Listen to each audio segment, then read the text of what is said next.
So we're going to start a new section in Editor in Chief this week, looking at pronouns.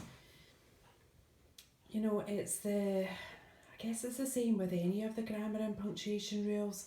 Some of it feels really obvious, and then there's just those bits when you read through that you think, yeah, I'm maybe not sure on that. So we've got, this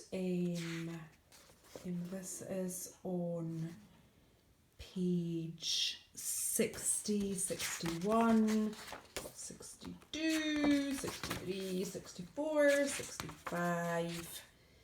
I'm not going to go over all of it with you, but I am going to ask you to follow through and read through the whole thing yourself. So at the point I stop, keep reading, because I'm going to set you a couple of exercises and then we'll go over the rest of it in class. So we've got pronouns. A pronoun is used in place of one or more nouns. A noun is a person, place, thing or idea. The pronoun must always agree in number and gender with the noun it replaces. So I think this bit is pretty straightforward. Okay, so a personal pronoun replaces one or more noun. Kevin and Megan, they. Damien will play, he. Okay, then it's really important that you understand which pronoun replaces a subject and which pronoun replaces an object. And I just think this is pretty straightforward. The subject, you are being very silly. I will give the test results to you being the object. So some subject and object are the same and others are clearly different. So we just need to be careful that we can identify which one's a subject, which one's an object. Right, when a pronoun is used as a subject in a sentence, the verb must agree with the pronoun and number. Okay, I think you'll be clear on that. Confusion in pronoun usage frequently occurs with compound subjects or objects. This is a handy hint. The easiest way to determine the correct form of the pronoun is to look at each member of the compound subject or object separately. Okay, Susan and I went to town. Susan went to town. I went to town.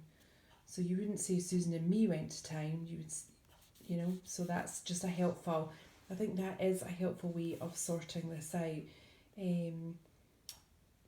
Teole sang to her and me. Teolang sang to her. Teole sang to me. Okay, so that's just helpful to work out the difference in that. Really handy hint. First person pronouns. I, me, we, us always appear last in compound subjects and objects. Okay, Rich and I watched the basketball game. It's not I and Rich watched the basketball game. Okay, I and me are the first person pronouns that are used in place of your name. Use I when you're doing the action. Use me when you're receiving the action. I think that's straightforward. To help decide when to use I or me, add an invisible verb to the sentence. Saying the verb to yourself will help you decide which word to use, and I do find this helpful. Helen reads books better than I or better than me. That's what you've got to decide. So you put do in. Helen reads books better than me do.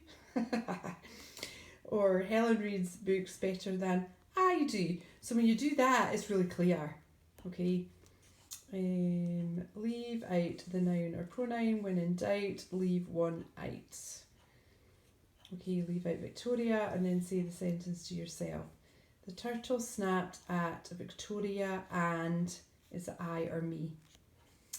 So the turtle snapped at I, you wouldn't say. The turtle snapped at me, you would say. So there's some really helpful things on this page that I think you want to come back to. Alright, possessive pronoun shows ownership and never needs an apostrophe. Hers is the one on the left. The cockatoo and the parrot are mine. Okay, a possessive pronoun may be used before a noun to show possession or may stand alone. My bike is purple and blue. Is the bike mine? Okay, and it would be, you know, is the bike that is purple and blue and leaned against the gate mine? That's definitely why it's standalone.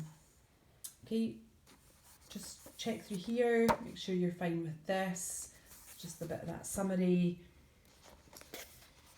Okay, relative pronoun is used to start a description of a noun. This description is called an adjective clause or relative clause and comes after the noun. The baker who made the cake is outside. Okay, whose is a possessive pronoun. Okay, whose cell phone keeps ringing. Use who if it functions as a subject. Is that Grady? Who? Okay, use whom if it functions as the object.